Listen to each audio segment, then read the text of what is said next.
Are you irritated or annoyed by people that are living in your house, especially with this new stay-at-home order? Are there people driving you crazy?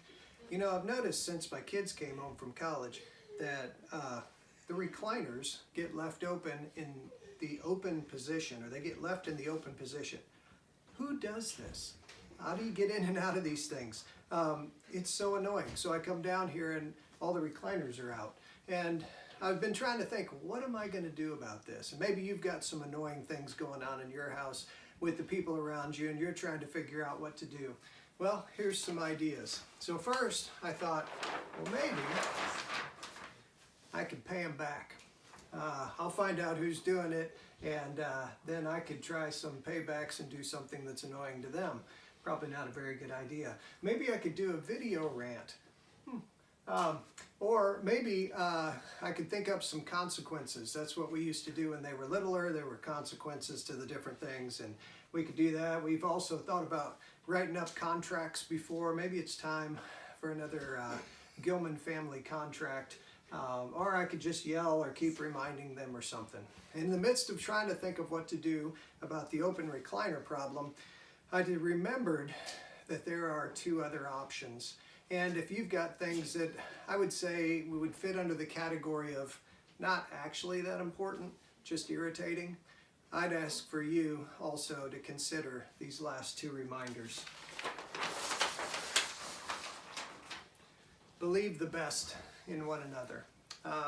Let's assume the very best of the people in our house. Maybe my kids just fell asleep in the recliner and they rolled out, and in a hazy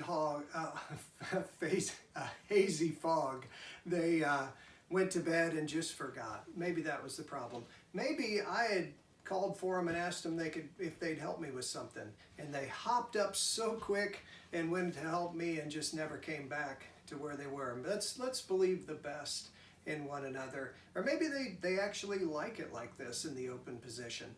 Believe the best in one another. And what I think I'm going to do here in this situation is I'm just going to change my mind. On most situations that come up that are irritating, we do have one other option, and that's to change our mind about it. And with the pandemic going on and all the hardships that people are going through, it's really not that big of a deal if the recliner gets left in the open position. So I'm just going to change my mind about this. So here it is. I no longer care if the recliner gets left in the open position. You know, in the Bible it says and you've heard this, the golden rule, to treat one another like you want to be treated. And those words come from Jesus, and they are very fitting as we learn to live with one another on a more hourly basis than normal. Treat one another like you want to be treated. And that's a good word for today. Thank you all. I'm praying for you as you live in homes with one another and as you learn to love one another like Jesus loves. God bless.